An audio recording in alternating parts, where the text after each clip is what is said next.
Eu anotei tudo aqui, então já vou começar compartilhando com vocês.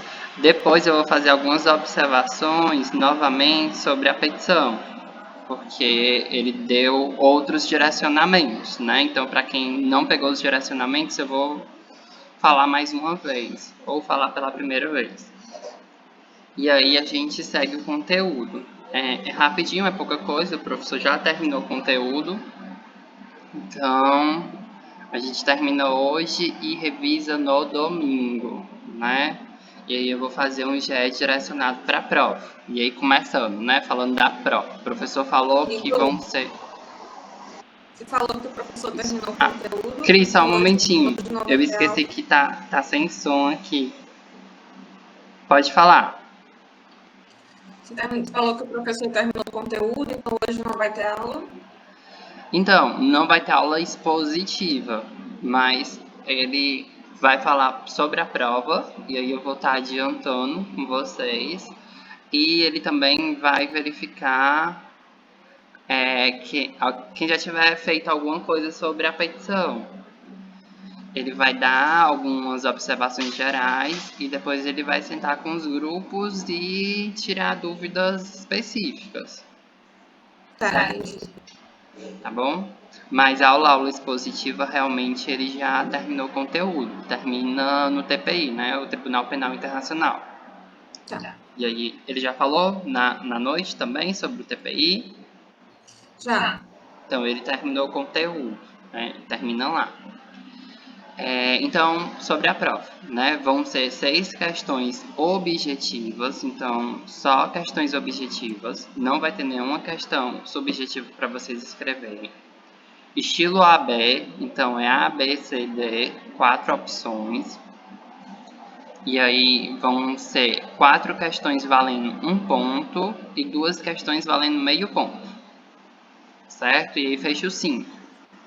Igor, só uma coisa aqui que eu viajei um instante, não prestei atenção. Então, terça-feira que vem é só o GED de revisão. Não, terça-feira que vem não tem GED. Vai ser a prova. A gente vai fazer o GED no domingo, nesse domingo agora. Domingo. Certo? Tá. Que é de revisão. Vai ficar gravado. Quem não puder ir, aí assiste depois. Eu pretendo fazer um GE direcionado justamente pelas dicas que ele deu hoje em sala em relação à prova. Aí qual vai ser o horário do domingo? No domingo, mesmo horário, 13h30. Tá. Certo? Aí daquele jeitinho, a gente vai resolver várias questões já com o intuito, né, de estar bem parecida com a prova. Espero que eu consiga acertar também dessa vez. Mas o professor falou também, né, que ele não vai cobrar a unidade 2, porque tinha um conteúdo da unidade 2 que ele ia cobrar, mas ele não vai mais cobrar, então vai ser só a unidade 3. Então, foquem na unidade 3. Você ia perguntar?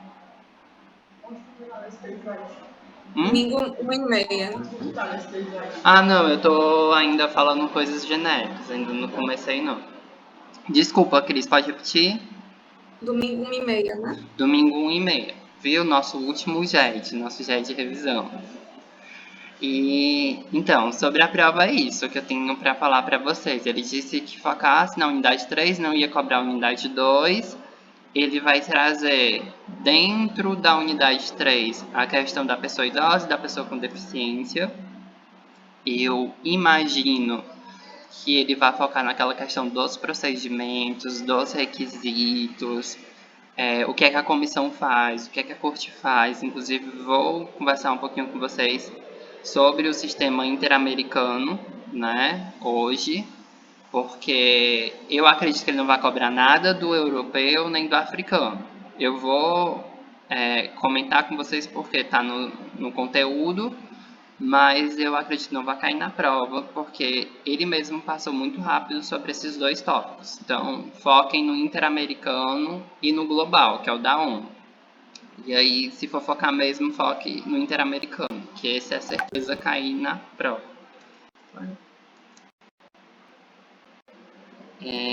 Então, continuando. Alguma dúvida sobre a prova? Terça-feira, primeira chamada. Quinta-feira, a segunda chamada. Eu recomendo que vocês façam a primeira chamada, não porque a segunda chamada seja mais difícil, mas para vocês se livrarem logo e eu acredito que pelo dia de revisão e pelas aulas do professor dá para fazer uma prova tranquilo, certo? A gente do CB pode fazer a prova no AB?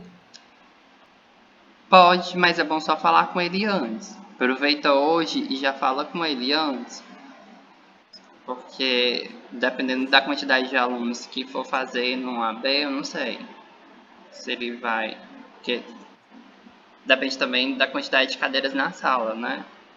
Mas eu acredito que nem todo mundo vai querer fazer, não. É porque todo mundo vai estar com a AB livre, é? A disciplina do AB acabou. Ixi.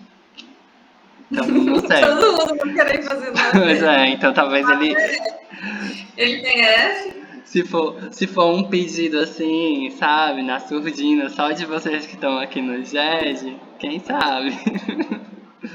Mas se for todo mundo aí, não tem como, porque não vai ter nem cadeira suficiente para vocês.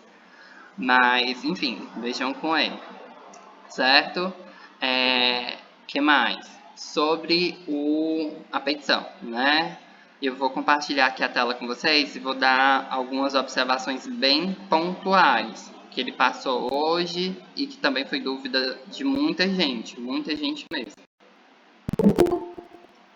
Certo, Sandra. Boa tarde. Certo, boa tarde. Só conseguindo ver a tela, por favor?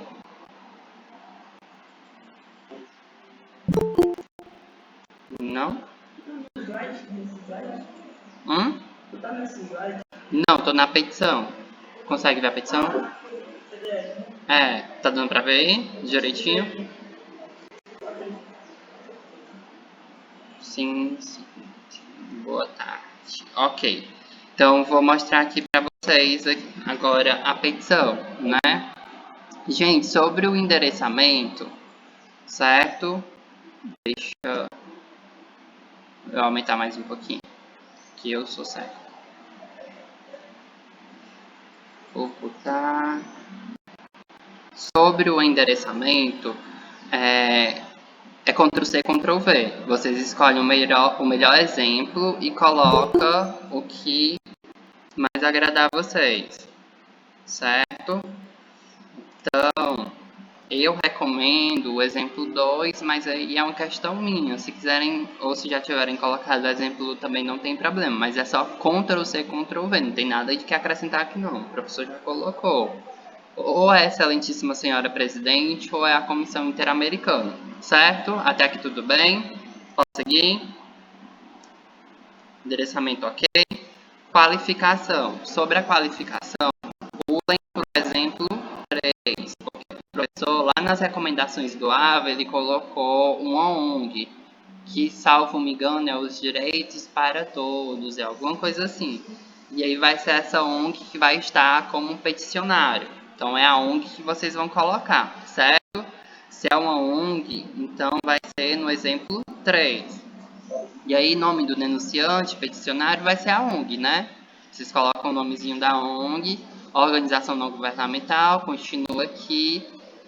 Sobre essas informações, CNPJ, CIDN, endereço eletrônico, se você não tem a informação, o professor não colocou lá no AVA, deixa os 3 pontinhos mesmo, do jeito que tá aqui, certo? Não tem o CNPJ? Não vou inventar. CNPJ de número, 3 pontinhos. Sede não tem a sede lá no caso concreto, coloca os 3 pontinhos. Endereço eletrônico do mesmo jeito. Vem respeitosamente perante Vossa Excelência por meio de seu advogado infraassinado, ou seja, vai estar assinado lá embaixo, lembrando que vai ser o nome de vocês e a matrícula é o número da OAB. Então são vocês os advogados. Procuração em anexo com fulcro nos artigos 47 seguintes da Convenção Americana de Direitos Humanos, apresentar a presente petição de denúncia. Ok. Contra a República Federativa do Brasil. Esse daqui é o denunciado. Igor, eu preciso colocar que foi o irmão da menina que cometeu e ele precisa ser julgado. Ou eu posso colocar o nome dos policiais? Não precisa. Por quê? Porque a corte, no caso a comissão, perdão, Comissão Interamericana, ela julga Estado. No caso, ela vai julgar o Estado brasileiro. Ela não vai julgar a pessoa física. Então, não coloquem aqui o nome de qualquer pessoa física que venha lá nos fatos, certo? É só o Estado brasileiro, nesse caso, República Federativa do Brasil, que é o nome realmente, vamos dizer, completo do nosso país, certo? E aí ele é Estado parte do sistema interamericano, como a gente já sabe, de proteção dos direitos humanos, no contexto da... Vocês estão vendo que tem 3 pontinhos aqui, né? E aí vai ser no contexto da morte ou assassinato de Ana, aí tem o sobrenome dela, vocês colocam, ou se for daqueles 4 rapazes, vocês colocam os 4 rapazes. Vai depender do caso que vocês escolherem. Se for o primeiro caso, coloca no contexto do assassinato da Ana. Se for o segundo, no contexto do assassinato, aí vocês colocam os nomes dos rapazes que morreram na chacina, certo? E aí, pelos fatos e fundamentos a seguir delineados. Ou seja, vocês vão trazer os fatos e os fundamentos a seguir, certo? Então, utilize o exemplo 3. Alguém falou?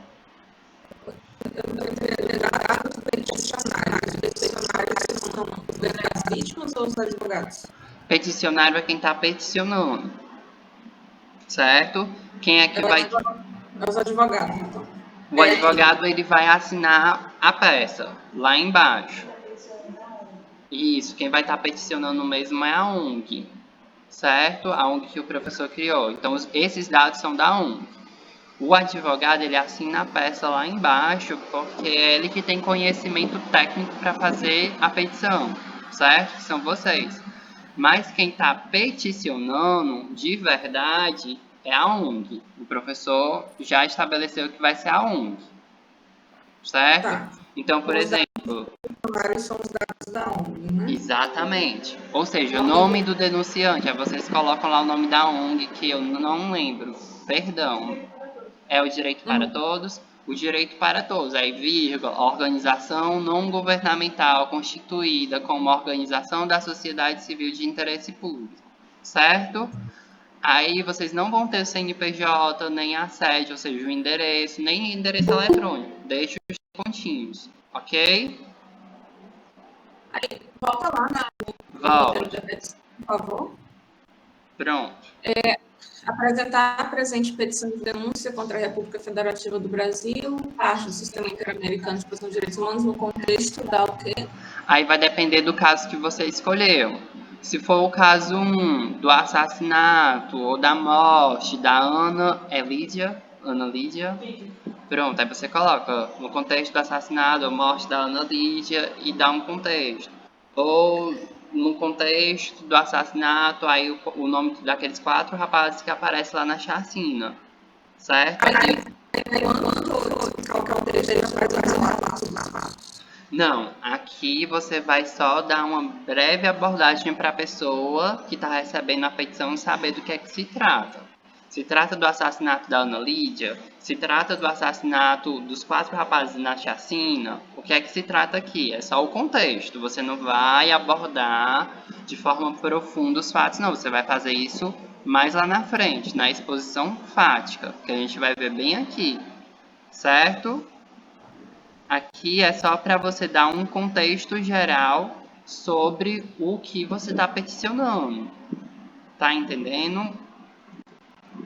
Tá. Aí, dados da vítima, aí você coloca os dados da menina, se for o caso, de todos os assassinatos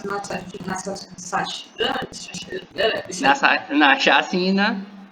Na chacina. Aí você coloca os dados de todos, né? Esses dados da vítima. Perfeito. Qual foi o que você escolheu? Qual foi o que teu grupo escolheu? Ainda não falando. Pronto, vamos dizer que seja o da Ana Lídia. Aí você coloca no contexto do assassinato da Ana Lídia no período tal. Pronto, não precisa aprofundar muito. Por quê? Porque você vai aprofundar os fatos mais lá na frente, certo? Aí o nome da vítima, Ana Lídia, nacionalidade brasileira, estado civil, solteira, profissão, não tem. Aí isso daqui é uma petição padrão. Ela com certeza não trabalhava, né? Porque ela é uma criança. Então vocês podem suprimir isso daqui. Tira. Se você vai falar da Ana Lídia, não coloca. Ela não vai ter profissão. RG e CPF, o professor hoje em sala diz também que talvez ela não tivesse, mas hoje em dia a criança já nasce com RG e CPF, pelo menos pelo que eu sei. Então, eu deixaria. Residente domiciliada também não vai ter, ela morreu, não tem mais, a vítima morreu, então não tem residência, não tem domicílio. Pode tirar também, certo? Coloca o domicílio na ocasião da morte? Pode ser também, mas essa informação, a priori, não tem lá no caso concreto, onde o professor trouxe. Eu não identifiquei naquele caso lá. Ah, Igor, eu posso pesquisar e colocar. Ok, mas o professor falou que o interessante é, se não está lá no caso concreto, deixa os 3 pontinhos. Então, se você não quiser tirar, deixa assim, residente domiciliada em 3 pontinhos. Certo? Se não tiver lá nos dados, então também deixa, né? Isso. E aí eu já vou trazer a dica que o professor deu. Por que disso? Porque deixar os 3 pontinhos. Porque quando vocês forem fazer a prova da OAB, a segunda fase, vocês vão ter que fazer uma peça, uma petição também, a depender da disciplina que vocês escolherem, certo? Quando a informação não é trazida no enunciado da questão, vocês não colocam nada. Por quê? A partir do momento que você coloca, você está identificando sua prova. Se você identifica sua prova, você é zerado e não é mais avaliado. Então é por isso que ele está trabalhando desse jeito, já para colocar vocês no padrão da OAB. Então, se não está trazendo lá no enunciado, deixa os 3 pontinhos, que é para não identificar a prova. Certo? Tranquilo? Ok. Então, continuando. Dados da vítima, justamente o que eu falei, e aí da exposição fática. É aqui que vocês vão explicar de uma forma muito objetiva, sem qualquer tipo de adjetivo, certo? Evitem adjetivos. Não é interessante para a petição. Vocês vão relatar o que aconteceu, certo? De uma maneira muito objetiva. Que vocês podem fazer uma pesquisa, até porque esses casos eles aconteceram mesmo, né, de fato. E vocês trazem além daquilo que o professor colocou lá no ato, certo? Aqui, ok. Outra explicação. Não coloquem isso tudo, da exposição fática, parênteses ou relato, não é isso tudo. É porque que vocês têm 3 opções. Ou vocês vão colocar da exposição fática, morreu, ou vocês vão colocar relato dos fatos, ou vocês vão colocar só dos fatos. São 3 opções, certo? Tudo bem até aqui? Tranquilo? Ok. E você mandou um segundo modelo de petição, não foi no grupo? É esse daqui. Esse daqui. Só que eu vou mandar ele novamente porque eu fiz umas observações hoje em sala com o professor. Né? Isso, aí esse daqui tem umas observações minhas e eu passo no grupo, certo? Então até aqui, ok. Preenchimento da petição. Acho que isso aqui também estava causando muita dúvida. Aqui é quase Ctrl+C, Ctrl+V, certo? Isso daqui vai continuar até os 2 pontinhos, certo? Demonstração do cumprimento dos requisitos do artigo 46 da Convenção, certo? Aí, a depender do caso. Por quê? Logo em seguida vem esgotamento dos recursos internos. Quer dizer que o caso foi tratado pela justiça brasileira e não foi resolvido. Não foram punidos, ficou todo mundo impune. Se a gente for falar da primeira situação, que é a da Ana Lídia, o caso nem chegou a ser processado. Na verdade, né, foi forjado e tudo mais. E tentaram acobertar lá a questão daqueles 2 rapazes, porque eles tinham ligação com pessoas importantes. Então, nesse caso, nem houve esgotamento, porque sequer houve julgamento, houve o processo dessas pessoas. E aí, se vocês escolherem a analítica, vocês vão colocar demonstração do cumprimento dos requisitos no artigo 46 da Convenção, tendo em vista que o caso nem sequer foi processado ou julgado no Estado brasileiro, certo? A justiça se mostrou omissa. No caso, ele não foi denunciado, ele não chegou a ser denunciado, ele parou na primeira representação da delegacia? Pronto. Num caso, pelo que eu entendi, houve toda uma maquiagem em relação ao que aconteceu por causa que os acusados eram ligados a pessoas importantes do tempo da ditadura militar. E o professor, inclusive, hoje falou que um deles era filho, se eu não me engano, de um jurista que trabalhou no Supremo, né, daquele período, da ditadura militar. Então, esse caso ele foi totalmente acobertado. Então, nem sequer houve um julgamento de fato, né? E aí vocês vão colocar justamente isso. Não seguiu os procedimentos, não houve o devido processo legal, as provas foram forjadas, e aí vocês vão colocando, certo? Se for outro caso, né, ele chegou sim a ser denunciado, mas nada foi feito. Então houve o esgotamento, né, na chacina houve o esgotamento dos recursos, só o caminhozinho pra cá. Então aqui no segundo caso, se vocês escolheram o segundo caso, houve o esgotamento dos recursos internos. Aí também teve a questão do prazo de 6 meses, porque só pode peticionar depois de 6 meses da decisão transitada e julgada no Estado brasileiro ou no Estado que esteja, né, sendo cometida aquela violação de direitos humanos. Então, se for no segundo caso, vocês podem colocar esses dois requisitos, tanto o esgotamento dos recursos internos, quanto a questão do prazo de 6 meses. Isso daqui da ausência de litispendência internacional, o professor colocou como exemplo, mas ele nem sequer chegou a comentar. Então, se vocês quiserem suprimir, eu não vejo nenhum problema. Mas, pelo que eu sei, nenhum dos dois teve litispendência. Litispendência é quando o mesmo processo tramita 2 vezes em países diferentes, porque aqui é litispendência internacional. E aí o professor nem falou disso, eu acho melhor nem falar também, porque senão vai acabar confundindo vocês. O que vocês precisam falar é justamente desse esgotamento dos recursos internos. Se foi o caso da Ana Lídia, nem sequer houve um processo, né, um devido processo legal. Nem foi processado, nem foram julgados. Já no caso da chacina, houve, mas foi totalmente maquiado e aí ninguém foi punido no final. Mesmo depois de 6 meses, continuam sem ser punidos. E aí vocês colocam lá, certo? Aí vai depender do caso que vocês escolherem. Alguma dúvida? Tudo tranquilo até aqui?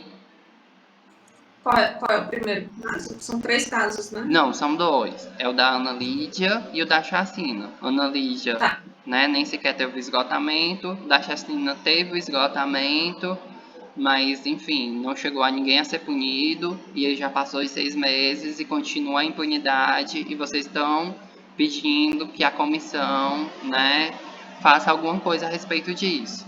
Puna as pessoas, investigue. Claro que a comissão não vai poder punir as pessoas, mas vai poder exigir que o Estado brasileiro faça uma investigação devida, justa e puna aquelas pessoas, certo? Aí também trouxeram a questão de que o crime tinha prescrito por causa do tempo, já passou muito tempo. O professor sugeriu que, caso vocês queiram, né, colocassem lá nos pedidos, lá no final, que esses crimes fossem julgados como... Tá sendo gravado, viu? Vou deixar no YouTube depois, tá sendo gravado. Que o crime, no caso, como é contra direitos humanos, tanto no primeiro quanto no segundo caso, ele se tornasse imprescritível.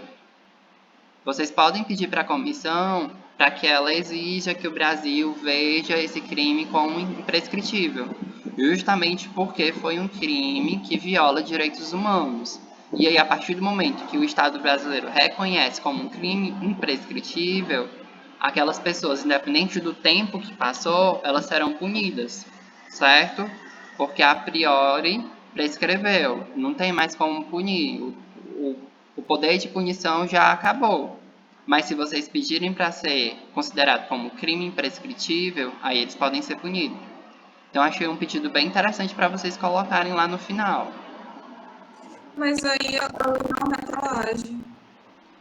Pronto, ela não retroage, mas se o crime for imprescritível, a lei não está retroagindo. Aquele crime está sendo considerado imprescritível. Mas pode ser considerado imprescritível a posteriori? Desculpa, eu não te entendi. porque ele foi finalizado, né? Os réus, ninguém foi Ok. culpado, né? Então, meio que foi transitado em julgado, não é? Aí você vai pedir que esse caso seja reaberto para ser imprescritível. Pronto, nesse caso, prescreveu. A palavra correta seria prescreveu. Já passou muito tempo, o direito do Brasil punir essas pessoas acabou porque o Brasil, ele se mostrou omisso. E aí, na teoria, certo, ele prescreveu. É como se, eu cometi um furto. Já se passaram 30 anos, ninguém me julgou, prescreveu. Não pode mais me julgar. Ok, beleza, estamos falando de um furto. Mas, e aí isso vocês vão ver até em tratados, os crimes quando são, por exemplo, crime de racismo, é imprescritível. Você pode ter feito isso há vários anos atrás, não prescreve, continua, inclusive aqui no Brasil. Crime de racismo ou de homofobia, porque tem uma analogia, são considerados imprescritíveis. Ou seja, independe se a pessoa cometeu ontem ou se ela cometeu há 20 anos atrás, continua valendo, certo? Não é que a lei retroaja, é porque aquele fato ele vai continuar valendo, porque aquele crime ele vai se perpetuar no tempo. Deu para entender ou não? Tá com a cabeça muito de penal, porque só pode retroagir a benefício do réu. Pois Mas é, porque como esse crime da chacina prescreveu, não dá para pedir para ele ser imprescritível. é, isso quem vai decidir é o juiz. Você, enquanto advogado, você tem que procurar o que é melhor para o seu cliente. O que é melhor para o seu cliente, né? Que o crime seja decidido imprescritível, então você pede. Se quem estiver julgando, né, a comissão, decidir que não posso considerar esse crime aqui como imprescritível. Ok, beleza, mas eu pedi. Então você tem que pensar como advogado da vítima. O que é melhor? Que aquelas pessoas sejam punidas independente do tempo que aconteceu. Então eu vou pedir para o crime ser imprescritível. Aí teria que pedir para reabrir o caso, né? Não, aí no caso, quando você pede para punir e processar, vai ser reaberto. E aí eles vão fazer toda a investigação, vão verificar e vamos dizer, fulano de tal é de fato criminoso, temos provas robustas, mas infelizmente o crime prescreveu, então a gente não pode punir, mas pelo menos a gente sabe que foi fulano de tal. Fica algo simbólico, entende? Porque a investigação em si o Estado pode fazer. O que o Estado não pode fazer no final é punir porque o crime está prescrito. Deixa eu ver se eu entendi. Porque no caso da petição não é só o crime que foi feito contra o cidadão, a vítima, é o crime que o Estado brasileiro cometeu. É a omissão do Estado brasileiro, porque ele foi omisso, ele não julgou do jeito que deveria.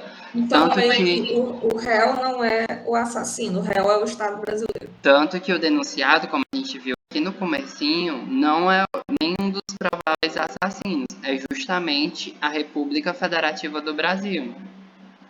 É Tá, contra a República Federativa do Brasil porque ela foi omissa. Só que lá nos pedidos, que é a última parte que a gente vai ver, vocês vão requerer algumas coisinhas para a comissão. Entre elas, eu imagino, que vocês vão pedir para que haja um julgamento, um processo.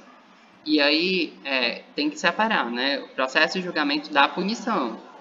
Uma coisa é o Estado brasileiro fazer um processo e julgar e ver quem foi que cometeu aquele crime. Outra coisa é, de fato, ele punir. Por quê? Porque se o crime realmente estiver considerado como prescrito, o Estado brasileiro não vai poder mais punir essas pessoas. Entretanto, se vocês colocarem lá nos pedidos que se considere o crime como imprescritível porque violou direitos humanos e tem fundamentação teórica para fazer isso, porque o Estado brasileiro, né, ele já tem jurisprudência, inclusive no crime de racismo, que eu já falei para vocês, que crimes de direitos humanos eles devem ser considerados imprescritíveis. Aí essas pessoas elas vão ser condenadas, certo? Quando a gente chegar lá no pedido, eu vou explicar melhor. Mas até aqui, tudo bem? A questão da admissibilidade ficou tranquilo? Dá pra gente seguir? Disposição dos fatos também. Violação à Convenção Americana de Direitos Humanos. Isso daqui também acho que não vai ter muito segredo. É vocês irem lá na convenção, né, que é o Pacto de São José da Costa Rica, procurar os artigos e ver o que foi violado. Procura lá do direito à vida, o que é que foi violado. Coloca. Não vale só transcrever exatamente o artigo. Tem que ligar o artigo da convenção com os fatos. Então vocês vão ter que demonstrar por que é que aquele fato está aferindo, prejudicando o direito à vida, que é protegido no artigo tal da convenção, certo? E aí, o professor também falou que vocês não se atentariam só à Convenção Americana de Direitos Humanos, tem que utilizar pelo menos outro tratado. E depois eu vou passar para vocês quais são os tratados que, no caso, o Brasil já ratificou na Comissão Interamericana ou no Sistema Interamericano de Proteção de Direitos Humanos, e aí vocês utilizam mais de um tratado. Por exemplo, se for a questão do caso 2, eu colocaria a Convenção Interamericana que fala sobre a discriminação, porque tem todo sentido, e o professor já lá no AVA mesmo colocou que tem a questão da discriminação. Então, vocês conseguem ligar com essa convenção. E aí já fica as duas, que é o requisito do professor. Se for a questão da Ana Lídia, tem a convenção sobre a tortura, que o Brasil também ratificou, interamericana, em relação à tortura. Vocês podem utilizar essa convenção também, certo? Mas depois eu mando a relação para vocês de todas essas convenções. Mas, repito, não pode colocar só a Convenção Americana de Direitos Humanos, tem que colocar pelo menos uma outra, para conseguir atingir a pontuação completa. E aqui vai ser onde o professor mais vai pontuar vocês, certo? Tranquilo? Continuando. E aí os pedidos, né? Diferentemente do parecer que vocês terminaram fazendo uma conclusão breve, aqui vocês vão fazer os pedidos. Então, é tudo que vocês querem pedir. É que o Estado brasileiro julgue, processe os culpados? Ótimo, então tem que pedir. É que indenize? Ótimo, então vamos pedir indenização. É que o Estado brasileiro invista em políticas públicas voltadas à questão do sequestro de crianças? Coloca. É que o Estado brasileiro invista em políticas públicas que tratem da questão da discriminação racial? Ótimo, coloca. Sejam criativos, mas coloquem de acordo com o caso que vocês escolherem. E aí, mais uma vez, né? Vocês também podem pedir, porque vocês já trouxeram, Igor, mas esse crime prescreveu, então não tem o que fazer. Então, peça para que o crime seja considerado imprescritível porque violou direitos humanos, certo? Então, aqui vocês vão fazer os pedidos. E aí, esses pedidos vão ter... Vou pedir uns 5 professores... Como assim? Não entendi, Letícia, desculpa. E aí não tem limite de pedidos, certo? Vocês podem fazer vários. Ah, certo. Mas que esteja relacionado com caso concreto. Não vale colocar pedido, professor, fecha a minha petição. Professor, na verdade vocês não vão falar professor, né? A comissão. Mas vocês entenderam. Tá tudo tranquilo aqui? Invistam bastante, tanto nessa questão da fundamentação, que é onde foi violada a Convenção Interamericana de Direitos Humanos, e na questão dos pedidos. Sejam criativos nos pedidos, porque o professor vai dar maior pontuação aqui, porque não é só Ctrl+C, Ctrl+V. Como a gente viu, o começo é mais Ctrl+C, Ctrl+V. Vocês vão, de fato, só copiar o que tem lá. Aqui vocês vão mostrar que entenderam o assunto, certo? Alguma dúvida? Posso começar o conteúdo e terminar o conteúdo? Tudo certo? Ótimo, obrigado, Letícia. Então, vamos aqui começar o conteúdo. Eu espero. Vai ser, na verdade, algo rápido. Só me digam se vocês estão conseguindo ver os slides, por favor. Massa, obrigado, viu? Então, vamos aqui começar. Vou aumentar aqui a tela.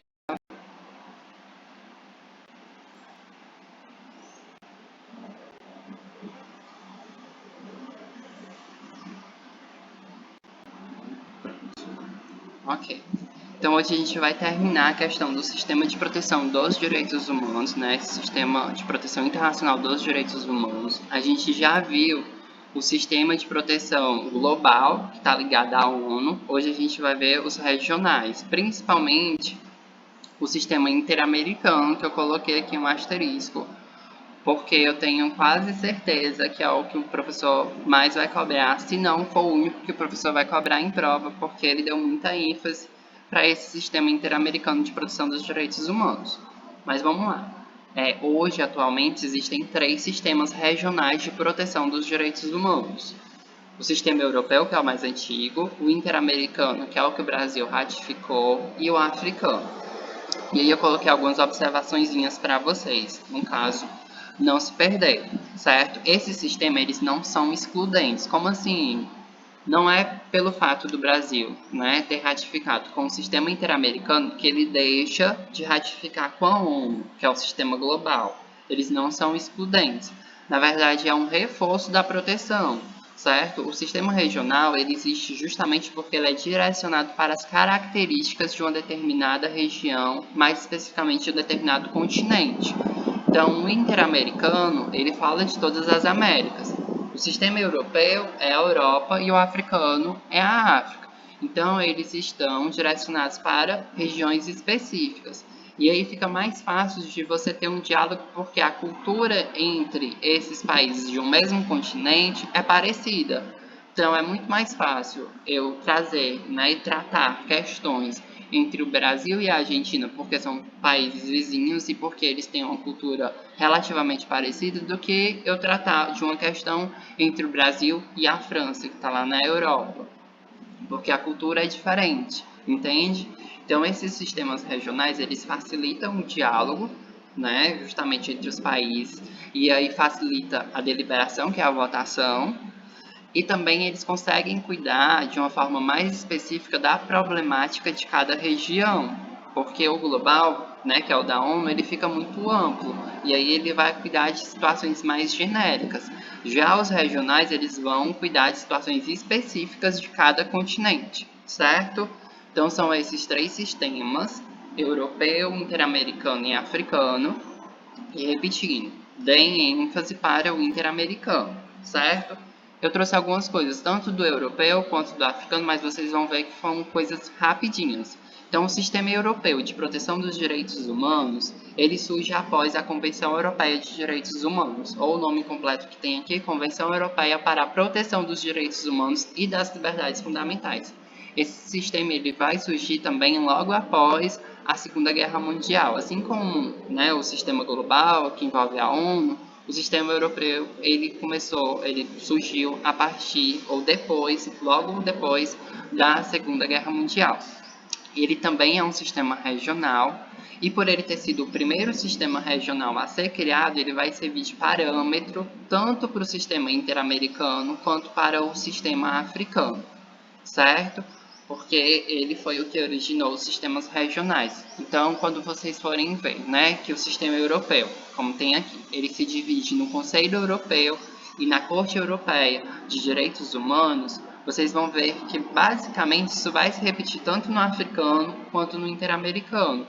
O nosso interamericano, por exemplo, tem a comissão e tem a Corte Interamericana de Direitos Humanos. A comissão faz recomendações e a corte ela vai julgar. Tem aquela competência contenciosa e também consultiva, que a gente vai ver exatamente o que é que significa cada uma delas. Mas o que eu estou querendo dizer para vocês é que isso meio que vai se repetindo em cada sistema. Aqui no europeu, a gente tem um conselho, que é como se fosse a Comissão Interamericana, e tem a Corte Europeia, que é como se fosse a Corte Interamericana. E aí eu digo aqui, o Conselho Europeu é um órgão político que faz recomendações. Então, o Conselho, ele vai literalmente, né, passar recomendações para os Estados-membros. Então, ele vai dizer de uma forma amigável, ele não vai decidir, ele não vai julgar, ele não vai impor, ele vai solicitar que o Estado-membro faça determinada ação para que isso, né, pare, cesse com a questão da violação dos direitos humanos. Ele vai pedir para que o Estado tenha políticas públicas relacionada à questão da discriminação racial, como a gente viu naquela questão do futebol que estava acontecendo na Europa. O Conselho Europeu, perdão, o Conselho Europeu ele podia recomendar ao Estado que ele tomasse medidas para, né, impedir que aquilo se repetisse. Mas assim como a Comissão Interamericana de Direitos Humanos, ele não pode ser provocado de imediato. Tem que esgotar todos os recursos internos do país, ou seja, tem que ser julgado em todas as instâncias, e aí vocês vão ter, ou a pessoa que está peticionando vai ter que provar, né, que o Estado ele foi omisso, ou ele foi negligente, ou ele realmente desviou, ele fez o processo, mas não fez da maneira que deveria, não foi justo, foi maquiado. Então tudo isso, né, faz com que aquilo suba para o Conselho Europeu. Porque o Conselho Europeu ele só pode ser convocado subsidiariamente, como no último caso, certo? Então, a partir do momento que esgotou todas as possibilidades de tentar resolver aquilo no Estado violador, aí vocês podem convocar o Conselho Europeu, ou se for aqui no Brasil, a Comissão Interamericana de Direitos Humanos, certo? Já a Corte Europeia de Direitos Humanos, ele é um órgão jurídico. E aí vocês vão ver que os outros também vão ser órgãos jurídicos e isso daqui vai se repetir, tanto no africano quanto no interamericano. A Corte Interamericana e a Corte Africana de Direitos Humanos, elas vão ter essa competência consultiva, que é justamente fazer o parecer, que a gente fez tanto na V2. Então, a Corte ela faz parecer, seja para a Comissão Interamericana de Direitos Humanos, se a gente falar do sistema interamericano, ou seja para o Conselho, se a gente falar do sistema europeu. Então, ela também faz parecer para os Estados-membros. Eu estou com uma dúvida sobre esse Tratado Internacional de Direitos Humanos. Você pode solicitar que a Corte faça um parecer jurídico sobre aquilo. Isso é a competência consultiva. Já a competência, né, contenciosa é você resolver os litígios, os conflitos. E o que é um litígio? Que vocês vão ver lá no terceiro semestre. De uma forma assim, muito, muito sucinta, o litígio é uma pretensão, uma vontade resistida, com resistência. Então, é como se eu, né, estivesse dizendo que um direito humano foi violado e aquele Estado está dizendo que não, ele está resistindo ao meu pedido. Então, se há uma pretensão resistida, alguém tem que resolver aquilo. E aí quem vai resolver aquilo é a corte.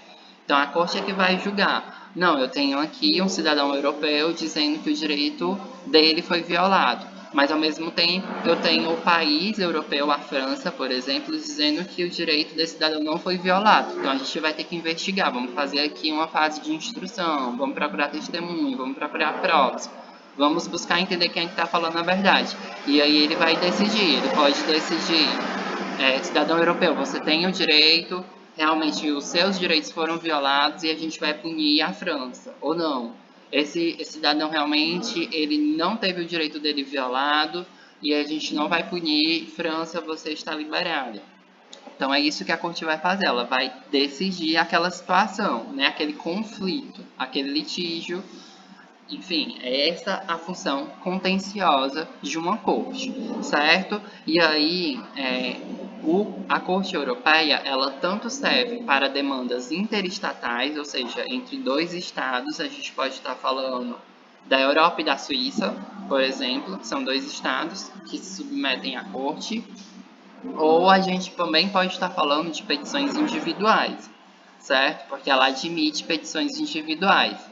E aí, só abrindo aqui um parênteses, que é algo que o professor frisou bastante, lá na Corte Interamericana, se a gente for lembrar, ela não aceita petição individual diretamente. A Corte Interamericana de Direitos Humanos, ela só pode ser provocada por quem? Pela Comissão Interamericana, que vem antes, e essa sim a gente pode peticionar para ela, para a comissão, ou por algum Estado-membro da OEA, certo? Mas a corte em si, ela não aceita petição. Isso aqui é muito importante que vocês entendam. Vocês conseguiram entender essa questão da petição? Porque isso vai cair em prova. Isso eu tenho certeza que vai cair em prova. O professor falou muito. Alguém tem alguma dúvida? Se tiver, eu posso explicar novamente. Ou tá tranquilo? Pode explicar de novo? Posso sim. Vamos lá. Aqui, na Corte Europeia, a gente vê que ela admite aqui no finalzinho demandas interestatais, ou seja, um Estado europeu pode denunciar outro Estado europeu, certo? A Suíça pode denunciar a França, ou a França pode denunciar a Suíça. São dois estados que fazem parte, né, da Corte, são Estados membros, eles estão se denunciando, certo? Até aqui tudo bem? Mas eles também aceitam petições individuais. O que é a petição individual? É quando um cidadão europeu faz a petição dizendo que o seu direito está sendo violado e envia para a Corte Europeia, certo? Que é o Tribunal Internacional Europeu. Eu estou dizendo para vocês que isso não pode acontecer no sistema interamericano. Porque eu, brasileiro, não posso fazer uma petição e enviar para a Corte Interamericana. Eu tenho que enviar primeiro para quem? Para a nossa comissão. Então, eu envio primeiro para a Comissão Interamericana ela vai tentar resolver aquela questão com o Brasil, né, que é o exemplo que eu estou dando. Se o Brasil não fizer, e como o Brasil está submetido à corte, é a própria comissão que vai passar minha denúncia para a corte. Eu não posso, de nenhuma forma, peticionar e mandar diretamente para a corte interamericana, certo? Eu tenho que passar primeiro para a comissão, para depois ir para a corte, certo? Deu para entender? Então, há essa diferença. Enquanto na Corte Europeia, o cidadão europeu pode mandar diretamente para a Corte, aqui no Brasil eu tenho que mandar primeiro para a Comissão. E aí, se a Comissão não conseguir resolver de uma forma amigável com o Brasil, ela vai mandar para a Corte Interamericana. Beleza? O professor ele pode cobrar isso. Ele pode dizer, por exemplo, não sei, gente, eu posso, enquanto cidadão brasileiro, mandar uma petição individual essa que vocês estão fazendo direto para a corte? Vocês olham assim, não pode. Tem que mandar primeiro para a comissão, para depois, se não ficar resolvido entre a comissão e o Estado, ir para a corte. Mas só quem pode convocar a corte é a Comissão Interamericana ou o próprio Estado. O Estado brasileiro ele pode enviar uma denúncia para a corte, mas ele não vai denunciar a si mesmo. Então, é a comissão que vai mandar aquela denúncia através da denúncia que você passou para a comissão, certo? E um Estado pode denunciar outro Estado através da comissão. Um Estado pode ir diretamente na corte se os dois reconhecerem a corte e fazer essa denúncia. Por exemplo, o Brasil e a Argentina, eles reconhecem a corte, ok? A Argentina ela pode ir diretamente na corte e dizer, olha, corte, o Brasil ele está ali violando um direito de um cidadão brasileiro. Ela pode denunciar. E isso acontece com frequência? Não. Por quê? Porque vai dar um desgaste político. Ia ser muito ruim para a relação internacional da Argentina com o Brasil, porque o Brasil ia retaliar a Argentina de formas, enfim, não ia mais comercializar com a Argentina, por exemplo. Ótimo, então deu para entender. Perfeito, é isso que eu quero que vocês entendam, porque isso daqui vai cair em prova. Eu tenho certeza que isso vai cair em prova, porque o professor deu muita ênfase para isso. E aí, se vocês não tiverem entendido, podem me perguntar que isso daqui eu tenho que... Todo mundo tem que ter isso em mente. Então, eu, enquanto brasileiro, só posso mandar a petição que a gente está fazendo para a comissão, tanto que vocês estão enviando para a comissão. Se a comissão não conseguir resolver com o Brasil de forma amigável, e já a gente vai olhar como é que funciona o procedimento, que eu também acho que pode cair na prova, ela vai enviar para a corte.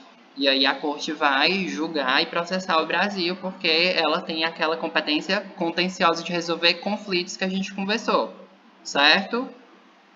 Mas é esse o trâmite. E eu, brasileiro, não posso enviar diretamente para a corte, em nenhuma situação.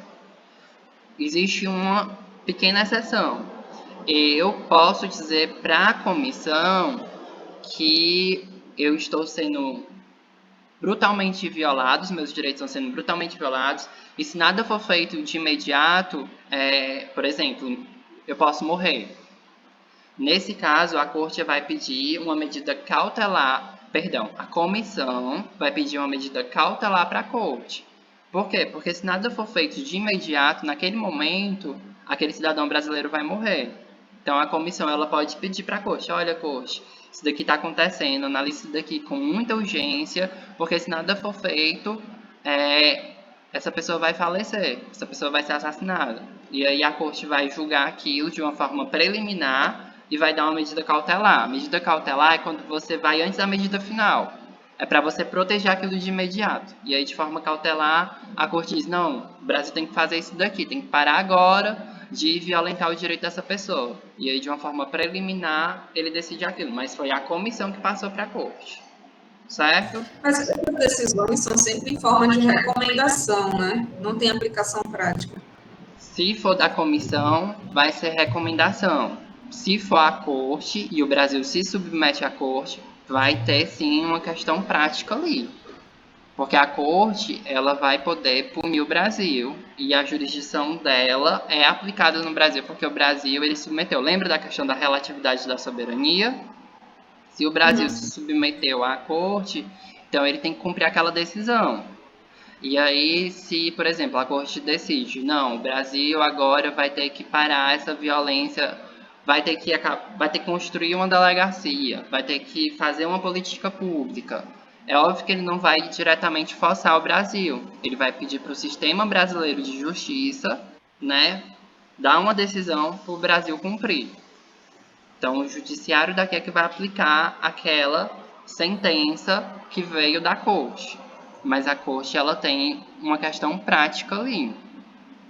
Mas é aplicado pelo sistema de justiça brasileiro, não tem um exército da corte. Exatamente. A corte ela não vai ferir a soberania do Estado brasileiro e entrar aqui e dizer, olha, Brasil, você tem que fazer isso porque eu decidi. Ela vai mandar esse pedido para o sistema jurídico daqui do Brasil e ele vai cumprir aquela sentença. Tá, certo? O próprio sistema jurídico daqui é que vai colocar o Brasil para cumprir aquilo. Ok? Então, continuando. Vou dar seguimento aqui. Então, sobre o europeu, tudo tranquilo? Tudo certinho? O sistema africano segue também o mesmo raciocínio, né? Ele surgiu após a Carta Africana de Direitos Humanos, e aqui uma observação muito importante para vocês entenderem o africano. É a Carta Africana dos Direitos Humanos e dos Povos. Por que eles colocam dos povos? Porque o sistema africano ele é adepto do relativismo. Lembra do relativismo que colocava a cultura em primeiro plano e que dizia que cada cultura tinha os seus próprios direitos? Pois é, o africano ele é adepto dessa teoria, justamente porque ele foi colonizado por países europeus e ele não aceita com facilidade a questão do universalismo. Então, vocês vão ver que tanto a Comissão Africana de Direitos Humanos é Comissão Africana de Direitos Humanos e dos Povos. Corte Africana de Direitos Humanos e dos Povos, justamente porque esse sistema ele é voltado para a questão do relativismo. Então, ele vai estar, de fato, tendencioso à questão de cada cultura. Não vai ter um direito humano específico para todas as culturas africanas. Cada um vai colocar aquilo que a sua cultura permite, certo? E aí os principais órgãos, como eu já falei, é justamente a Comissão Africana de Direitos Humanos e dos Povos e a Corte Africana de Direitos Humanos e dos Povos. E aí segue a mesma lógica, a gente não muda nada. A comissão, ela vai ser de caráter consultivo, voltado para a promoção dos direitos humanos e vai fazer só recomendações. Do mesmo jeito que a Comissão Interamericana, ela só vai fazer recomendações, ela não vai decidir nada. Eventualmente, ela pode investigar um ou outro caso de violação dos direitos humanos, se ela realmente entender que houve violação, ela vai tentar recomendar que o Estado africano pare de violar aqueles direitos humanos. Mas se o Estado africano não quiser, aí ela vai ter que passar para a corte africana. Ela não pode tomar nenhuma decisão, porque ela é só realmente um órgão consultivo, um órgão político que passa recomendações, certo? Já a corte, daquele jeitinho, ela pode decidir, ela tem aquele poder contencioso, aquela competência contenciosa. Então, a partir do momento que aquele conflito, de um Estado africano e um direito, uma violação de direitos, de um cidadão africano aparecer para a corte, ela pode decidir. E aí ela vai dizer, não, o Estado africano, você vai fazer isso, isso e aquilo, certo? Então, aqui, no caso, a comissão recomenda e a corte decide, ok? E aí, daquele mesmo jeitinho, a corte africana, ela admite demandas interestatais entre estados e petições individuais. Lembrando que isso não se aplica à nossa corte interamericana. Nossa corte, ela não recebe, como a gente falou muito bem aqui, petições individuais, só a comissão, ok? Então vamos agora falar do Sistema Interamericano de Proteção dos Direitos Humanos, que é o que de fato eu acredito que o professor vai abordar em prova e é o mais importante, certo? Que é o que a gente está inserindo. O Sistema de Proteção Interamericano ele surgiu após, né, a criação da Organização dos Estados Americanos. E essa organização, que é a OEA, ela veio encabeçada pelos Estados Unidos no movimento chamado Pan-Americanismo, que foram vários estados independentes da América que se juntaram para criar essa organização. Ela tinha mais um viés econômico.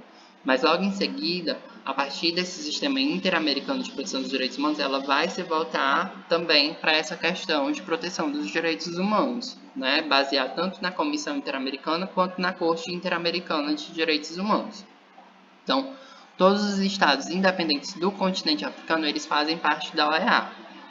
E aqui, lembrando, todos os membros da OEA, eles podem peticionar, eles podem denunciar para a corte, certo? Então, a comissão ela pode denunciar para a corte e também o Estado membro da OEA, se ele estiver vinculado, né, à corte interamericana, ele também pode peticionar para lá. Em 1969, como diz aqui, foi aprovada a Convenção Americana de Direitos Humanos, ou Pacto de São José da Costa Rica. É justamente essa convenção que vocês vão utilizar lá na petição, né? Vocês vão abrir essa convenção e ver quais foram os artigos dessa convenção que foram violados de acordo com o caso que vocês escolheram. É isso daqui que vocês vão colocar na fundamentação de vocês. Então, primeiro surge a OEA e depois, através da OEA, a gente vai ter aprovada a Convenção Americana de Direitos Humanos ou Pacto de São José da Costa Rica, certo? E esse é o principal tratado de direitos humanos aqui das Américas. Justamente por isso que vocês vão utilizá-lo na petição de vocês. Lembrando que não adianta utilizar só essa convenção na petição, tem que usar pelo menos mais uma outra convenção ou um outro tratado que seja interamericano. Não vão utilizar tratados da ONU, porque aqui a gente está falando do sistema interamericano, certo?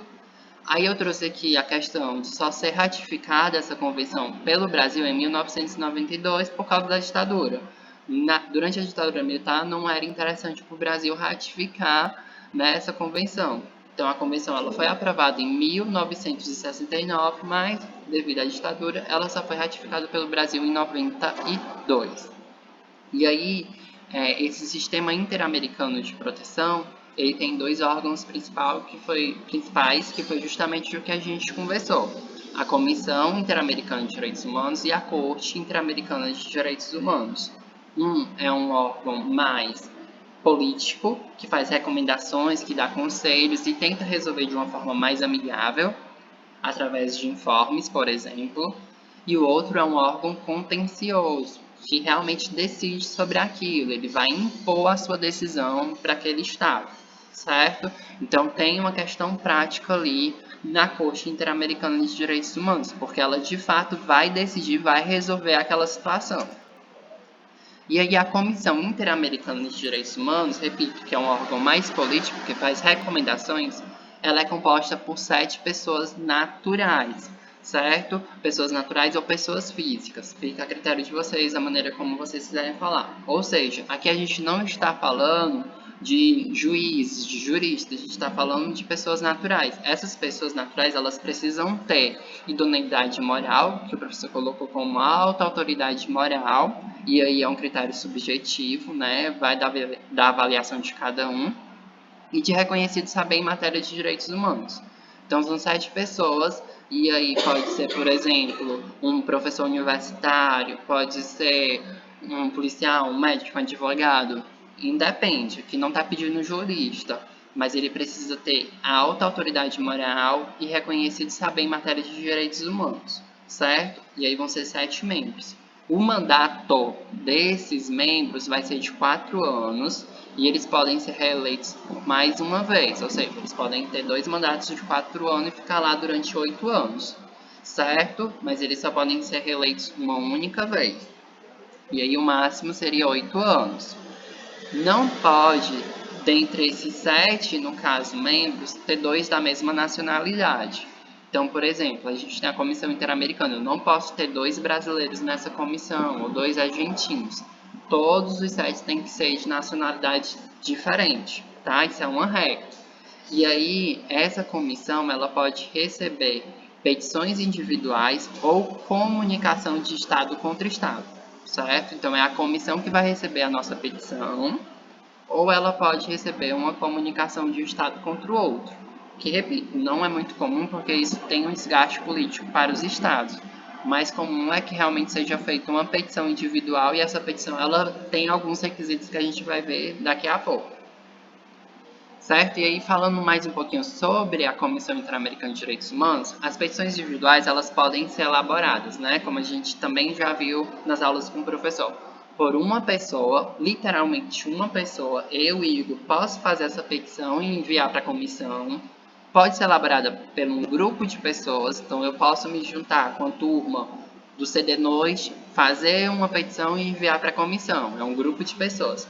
Ou uma organização não governamental, né, uma ONG, que seja reconhecida pelo Brasil ou por algum Estado membro que faça parte da Comissão Interamericana.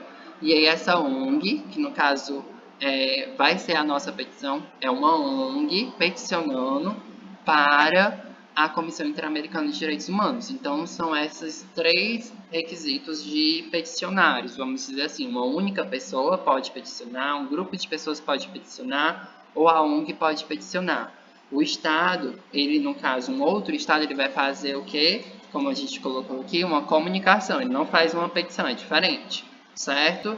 Então, quem peticiona ou é um indivíduo, ou um grupo de indivíduos, ou uma organização não governamental. No caso da nossa petição, é uma organização não governamental, certo? E aí, a adesão ao peticionamento individual, isso aqui também é muito importante, pode cair em prova, é obrigatória. Se você quer fazer parte da comissão, o Brasil, a partir do momento que ele aceita a comissão, ele está vinculado à petição individual. É um requisito obrigatório. Todo país que faz parte da Comissão Interamericana de Direitos Humanos, ele tem que aceitar a questão do peticionamento, certo? E é nesse requisito aqui que a gente conversou, um indivíduo, um grupo de indivíduos ou uma ONG. Ele vai ter que aceitar o peticionamento, mas ele não é obrigado a aceitar a comunicação de outro Estado. Isso daí fica facultativo, né, opcional para o Estado decidir ou não. Então, o Brasil, por exemplo, ele pode estar vinculado à questão do peticionamento individual, mas pode dizer também que não recebe comunicações de outro Estado em relação a ele. Se ele disser isso, a Argentina, o Peru, o Chile não vão poder mais entrar com comunicações contra o Brasil, porque o Brasil ele não se vinculou à questão da comunicação, mas a questão da petição é obrigatória. Tá dando para entender aqui? Tá tudo tranquilo? Tô indo muito rápido? Tá ok? Oi, Bia, pode falar. Oi, Igor, só uma dúvida aqui que eu preciso sair agora e eu queria saber, eu acho que eu cheguei a... Não tô te ouvindo, Bia. Ixi. Acho que é o áudio que tá um pouco ruim. Se você tiver como mandar um áudio, eu escuto o áudio daqui e aí te respondo. Mas continuando enquanto você manda aqui o áudio. E aí eu... vou precisar sair. Certo. É 1h30. Vai ser o mesmo horário. É 1h30, também vai ser gravado. Se não puder participar, eu vou deixar gravado na mesma hora. Assim que terminar, eu já coloco, viu? Pois um beijão. Até mais tarde. Tchau, tchau. E aí, continuando, né?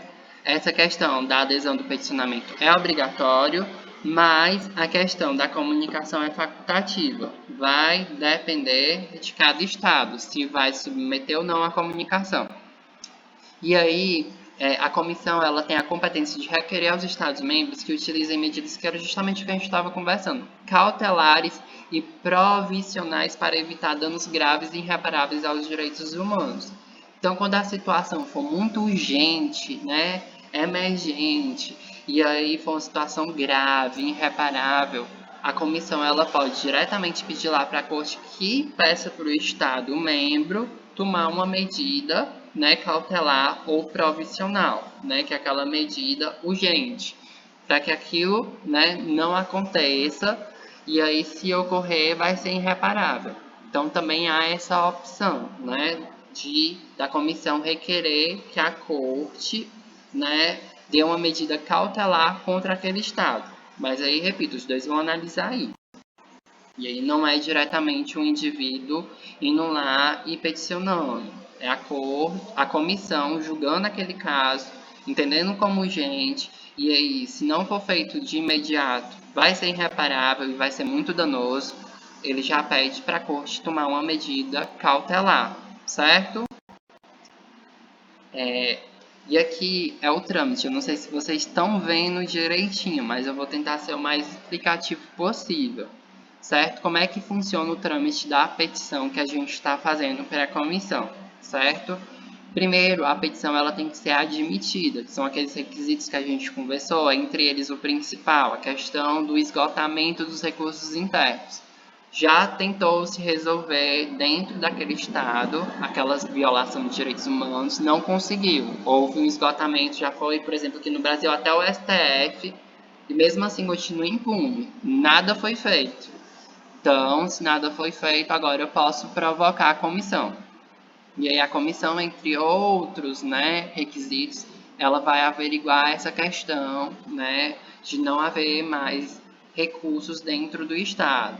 Tem a questão dos 6 meses também que a gente viu depois da decisão final. Não pode simplesmente dar uma decisão final, Brasil faça isso, e aí o Brasil não fez.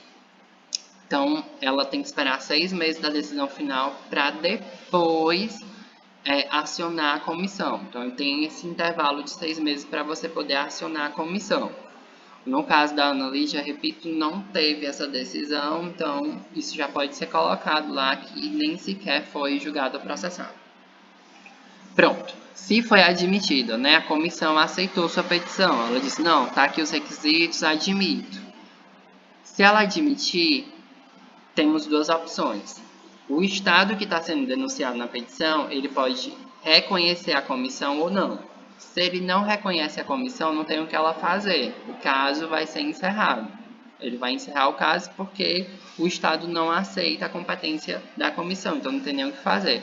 Agora, se o estado, como por exemplo o Brasil, aceita, né, a comissão, ela vai dar como conhecida aquela petição, vai informar o Estado brasileiro, olha, eu recebi essa petição que disse que aconteceu isso, isso e aquilo, e eu gostaria de ouvir você. Então, vai dar um direito ao contraditório e à ampla defesa para o Estado brasileiro. Então, aqui o Estado brasileiro ele vai se defender, ele vai dizer, não, não foi desse jeito, vai contar a versão dos fatos dele, né, do Estado, e vai dizer o que ele fez, ou o que ele deixou de fazer, enfim, ele vai trazer os argumentos dele. E aí, a partir disso, né, a comissão, nessa conversa, vai tentar entrar numa tentativa de solução amistosa com o Brasil.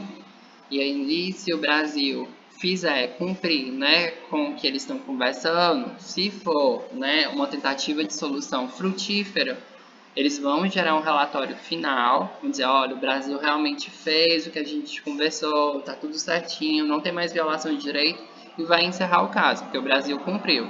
Mas pode ser que essa conversa seja infrutífera e o Brasil não cumpra com as recomendações. E aí eles vão fazer um informe chamado de informe preliminar, certo? E aí nesse informe preliminar ele vai de fato escrever um documento escrito, passando para o Brasil as recomendações que devem ser feitas, realizadas no Estado brasileiro. E aí é um passo que o Brasil vai ter duas opções. certo? O informe, ele pode ser cumprido ou pode não ser cumprido pelo Brasil, esse informe escrito que eu falei para vocês. Se for cumprido, ótimo, encerra o caso, porque o Brasil cumpriu com as recomendações por escrito, que estão lá naquele informe. Se não for cumprido, né, aí a gente vai ter de novo duas opçõezinhas aqui.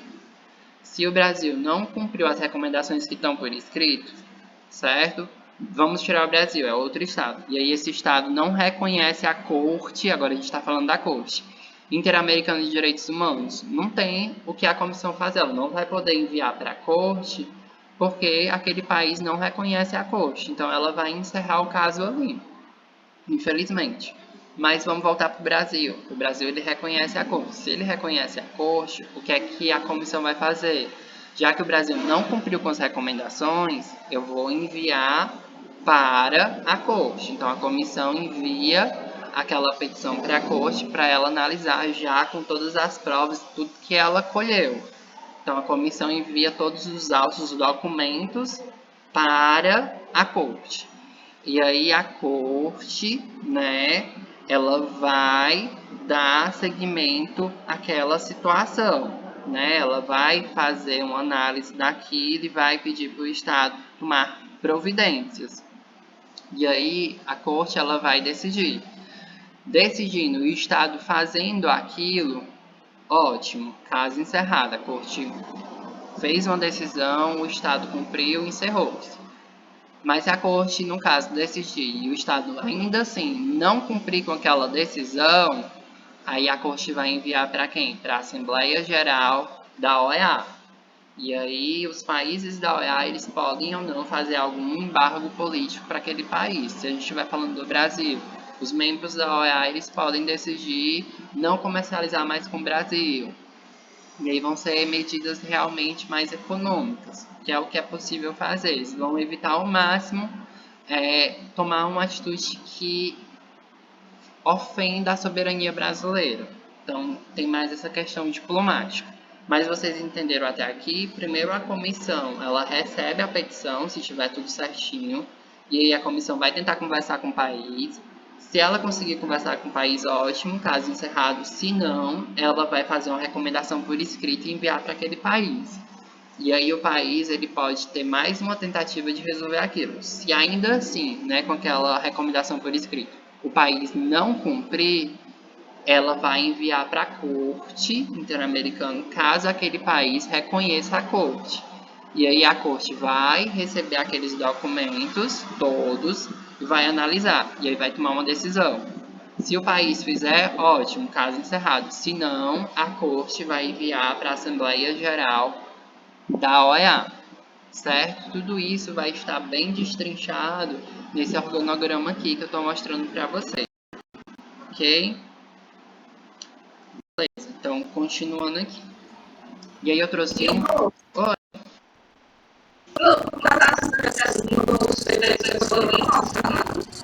Ou o julgamento foi anulado?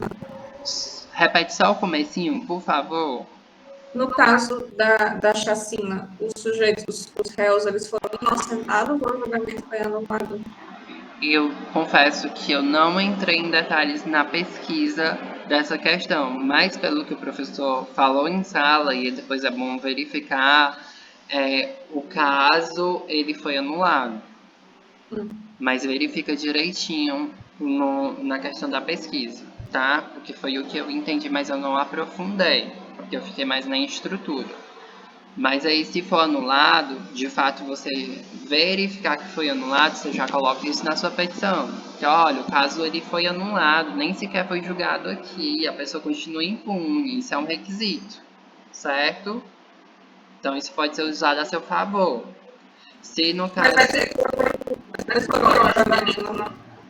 Pois é, justamente isso que você tem que investigar. Se eles foram a julgamento, e aí, nesse julgamento, esse julgamento foi anulado por algum motivo.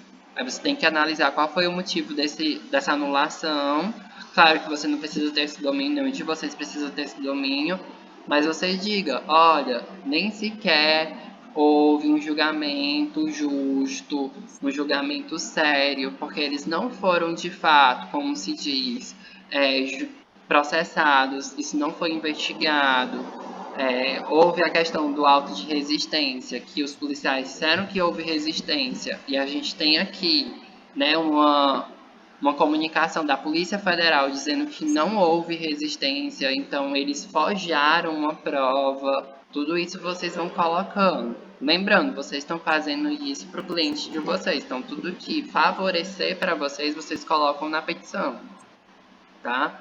Isso o professor, inclusive, colocou no caso concreto, que os policiais disseram que teve autos de resistência, que é quando justamente, né, a pessoa resiste e aí, como não houve outra opção, eles mataram, né, aqueles 4 cidadãos. Mas a Polícia Federal, na investigação que fez, percebeu que não teve resistência. Então há uma contradição, certo? E aí, continuando. A comissão, ela julgou a questão do caso Maria da Penha. Eu acho que aqui todo mundo já entende bem, o professor já tratou essa sala, então eu vou falar bem rapidinho com vocês. Maria da Penha, ela teve, né, 2 tentativas de homicídio do seu até então marido, né? Uma foi a questão do tiro e a outra foi a questão do choque. Ele tentou matar ela eletrocutada. E aí, após 15 anos desse ocorrido, não havia nenhuma decisão definitiva da justiça brasileira. O caso continuava impune, né? E a pessoa, né, o cidadão lá, ele continuava transitando livremente, sem nenhuma punição.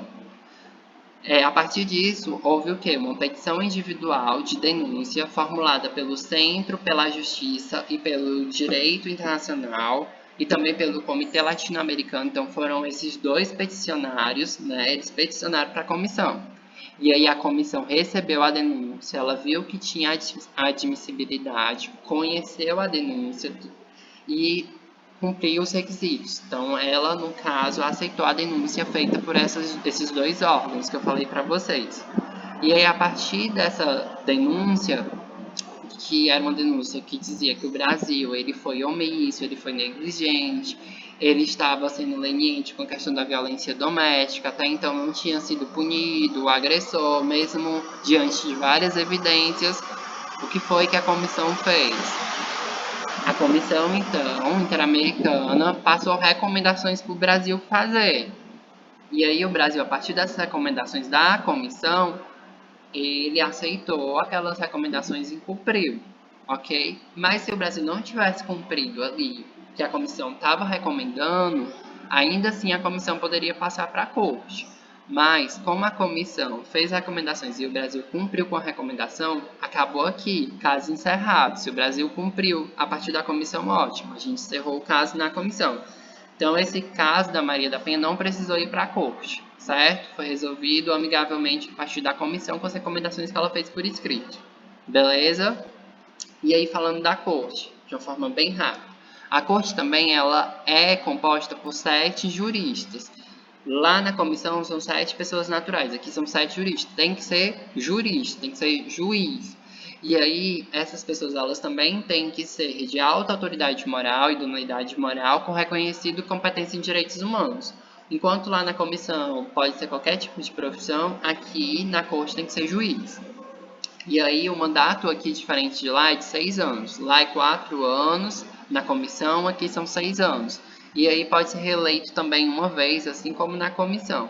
Então, os 2 mandatos podem ser de até 12 anos. Não pode ter mais de um nacional na corte, então estamos falando de 7 juízes de nacionalidade diferente, não pode ter 2 brasileiros, 2 argentinos, ok? E aí a corte ela tem essa competência consultiva e contenciosa que a gente já conversou. Consultiva é para fazer o parecer, contenciosa é para resolver o conflito, né? Para resolver aquele conflito que trata de direitos humanos ou violação de direitos humanos. A corte ela só pode, e essa parte é muito importante, ela só pode ser provocada pelos Estados-membros ou pela Comissão Interamericana. E eu não posso peticionar para a corte. Eu acho que aqui todo mundo já entendeu direitinho, certo? Então, o cidadão brasileiro ele não pode peticionar diretamente para a corte, um grupo de pessoas não pode peticionar diretamente para a corte, a ONG ela não pode peticionar diretamente para a corte. Só quem pode provocar a corte é a Comissão Interamericana ou então um Estado-membro, certo? Então tá bem aqui, não é possível peticionar diretamente para a Corte Interamericana. Por favor, gente, não esqueça disso na prova. A petição somente é recebida pela Corte depois de passar pela Comissão Interamericana. Foi aquilo que a gente explicou lá naquele trâmite, né? A comissão ela vai tentar resolver amigavelmente com o país. Se não resolver amigavelmente, ela vai mandar por escrito. E aí, se não resolver por escrito, ela vai enviar para a Corte. Mas só vai para a Corte depois que passou pela comissão. A comissão primeiro tenta resolver para depois ir para a questão da Corte, ok? E aí, o Estado ele não é obrigado a submeter ao que a Corte diz, por mais que seja, né, uma decisão e seja de jurisdição obrigatória, o Estado ele não é obrigado a fazer de acordo com aquela decisão. E aí foi aquilo que eu falei para vocês. Se ele não cumprir com a decisão, vai ser enviado para a Assembleia Geral da OEA. Certo? É interessante que o país cumpra, até porque ele se submeteu à jurisdição da Corte. Mas estou dizendo para vocês que ele não é obrigado, infelizmente, por causa da soberania. E aí vai ser enviado para a Assembleia e a Assembleia resolve. Na Corte a gente teve a questão do caso Damião Ximenes, né? Que foi um caso que passou primeiramente pela comissão, não foi resolvido pela comissão, e aí a comissão teve que enviar para a Corte. E aí a Corte realmente resolveu e o Brasil cumpriu com a decisão dada pela Corte. Né? Mas quem foi o Damião Ximenes? O Damião Ximenes ele foi internado pela sua mãe numa clínica psiquiátrica. E aí 4 dias depois, a mãe foi visitar o Damião e encontrou... Na verdade, não deixaram ela entrar. E depois de muita resistência, ela conseguiu ver o filho dela, que estava todo agredido e amarrado, e numa situação assim deplorável. E aí, depois dela ver o filho dela naquela situação, ele veio a falecer. E aí, com o falecimento, né, do filho e com a leniência, a omissão do Estado brasileiro, a família do Damião decidiu peticionar para a comissão. Então, percebam, a petição está indo para quem? Para a comissão, não está indo diretamente para a corte. Então, a família, né, um grupo de pessoas, decidiu enviar uma petição para a comissão. E aí, a comissão fez todos aqueles trâmites. Ela tentou conversar com o Brasil, ela fez as recomendações por escrito, e mesmo assim o Brasil nada fez, continuou omisso. Então, a comissão passou para a Corte Interamericana de Direitos Humanos. Então, a comissão passou aquela petição e todos os documentos para a Corte, e a Corte decidiu. E aí... Vamos aí, Jorge. Tá. E aí, no caso, a comissão passou para a Corte decidiu e eles tiveram que cumprir, certo? E aí, para finalizar, o último tópico do nosso encontro. O Tribunal Penal Internacional, que é muito diferente das cortes, tanto interamericana, europeia e africana. Por quê? Porque o Tribunal Internacional Penal, ou Tribunal Penal Internacional, TPI, ele vai julgar pessoas físicas, pessoas naturais. Então, por exemplo, o TPI ele recebeu uma denúncia contra o ex-presidente do Brasil. É uma pessoa física, ela não está recebendo uma denúncia contra o Estado brasileiro, mas contra uma pessoa. E aí o Tribunal Penal Internacional ele foi criado a partir do Estatuto de Roma, que é de 1998. Assim como a Corte Internacional de Justiça, que está ligada com a ONU, o TPI ele tem sede em Haia, lá na Holanda. E o Brasil ele está submetido, né, à jurisdição do TPI. Tanto está que as denúncias contra as pessoas naturais do Brasil, elas acontecem como aconteceu com o ex-presidente do Brasil. E aí essa questão da responsabilidade, ela não é a responsabilidade dos estados, dos países. É a responsabilidade das pessoas daquele país, né, que assinou o estatuto, que ratificou o estatuto. Então, aqui a gente está falando de pessoas e não de estados. E é o único órgão internacional responsável por julgar pessoas físicas. Os outros órgãos que a gente conversou, a Corte Interamericana, a Corte Europeia, a Corte Africana, ela só julga estados, não julga pessoas. Quem vai julgar pessoas é o TPI. E aí, o TPI, ele julga pessoas a partir do cometimento de quais crimes? Crimes contra a humanidade, crime de genocídio, que o professor tratou bastante na última aula, crimes de agressão, que é quando um país invade outro. No caso, a gente pode usar como exemplo a Rússia, né, por causa do presidente da Rússia, o Putin. né, a Rússia invadiu a Ucrânia. Então, aqui no caso, se a Rússia tivesse submetida ao TPI, ela poderia, né, o TPI poderia processar o Putin, mas infelizmente a Rússia ela não está sujeita ao TPI. Não pode. E aqui vamos para a composição do TPI, né, que a gente viu a composição da comissão e da corte, vamos ver como é que funciona a composição do Tribunal Penal Internacional. A gente viu que lá na comissão e na Corte Interamericana são 7 membros, né? Ou juízes ou pessoas físicas. Aqui na Corte a gente está falando de 18 juízes, então é muito maior. E esses juízes eles vão ter que estar com regime de exclusividade, ou seja, eu não posso ser juiz do Brasil e ao mesmo tempo ser juiz do Tribunal Penal Internacional. Eu tenho que ser exclusivo do tribunal, eu não posso fazer nenhuma outra profissão, exercer nenhuma outra profissão fora ser juiz do TPI. O mandato aqui, diferente dos outros, é de 9 anos, é um mandato bem longo, mas em contrapartida você não pode ser reeleito. Vai cumprir aqueles 9 anos e pronto, só. Também não pode ter mais de um nacional, ou seja, entre os 18 juízes não podem ter 2 ou 3 brasileiros, um de cada nacionalidade, certo? E aí eles vão ser eleitos pelos estados que ratificaram o Estatuto de Roma. Lembra que o Estatuto de Roma criou o TPI? Então, aqueles estados que ratificaram o Estatuto de Roma, né, que assinaram o Estatuto de Roma, eles vão decidir quem vão ser os 18 juízes. Tem como competência o julgamento de crimes que a gente falou, genocídio, crimes contra a humanidade, agressão ou os crimes de guerra, certo? Então, esses 4 crimes eles podem ser julgados. E quem é que vai ser julgado? Pessoa natural, não vai ser o Estado. E aí o TPI ele pode ser provocado da seguinte forma. O TPI ele pode receber uma denúncia de um Estado parte. Então, por exemplo, o Brasil ele faz parte do TPI, ele pode fazer uma denúncia lá para o TPI contra uma pessoa, né, de algum estado que também reconheça o TPI. Ele também pode receber denúncias do Conselho de Segurança da ONU, que é um dos principais órgãos da Organização das Nações Unidas. Então, o TPI ele também recebe denúncias do Conselho da ONU. Ou o TPI ele pode agir de ofício. O que é agir de ofício? Sem ser provocado, ninguém vai denunciar. O próprio TPI, através do seu gabinete, né, o gabinete do procurador, que é a figura maior do TPI, ele vai dizer, olha, esse caso aqui, claramente houve violação, houve crime de guerra. E aí ele mesmo vai julgar aquilo. Seria agir de ofício, né, sem ser provocado. Então, há essas 3 possibilidades de o TPI agir. Ok? E aí, o que é que o TPI, Tribunal Penal Internacional, pode condenar a pessoa que está sendo julgada? Ela pode condenar uma prisão com anos determinados de no máximo 30 anos, ou seja, aquela pessoa ela pode estar presa no máximo 30 anos. Entretanto, existe uma exceção. Se, né, o ilícito for muito grave, né, tiver sido um crime contra a humanidade, como o Holocausto, né, esse crime foi tão grave que a prisão tem que ser perpétua. Pode acontecer. E aí aquele cidadão, aquela pessoa, aquele indivíduo vai ter a sua prisão perpétua decretada. Então o TPI ele pode sentenciar com a prisão perpétua.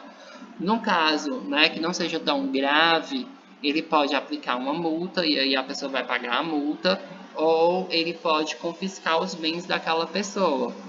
Principalmente se aqueles bens eles tiverem sido adquiridos a partir da violação dos crimes que foram cometidos, né? E aí o TPI ele pode estar confiscando aqueles bens, certo? E aqui tem alguns vídeos que vocês podem ver, né? Depois tem esse vídeo aqui que fala do sistema interamericano, muito interessante, vai explicar de uma forma bem rápida. Esse outro vai explicar a diferença entre comissão e corte, isso aqui eu super recomendo para a prova. E esse daqui vai falar um pouco do TPI que o professor também disse que vai abordar em prova. Certinho, pessoal? Então é isso. Muitíssimo obrigado pela participação de vocês.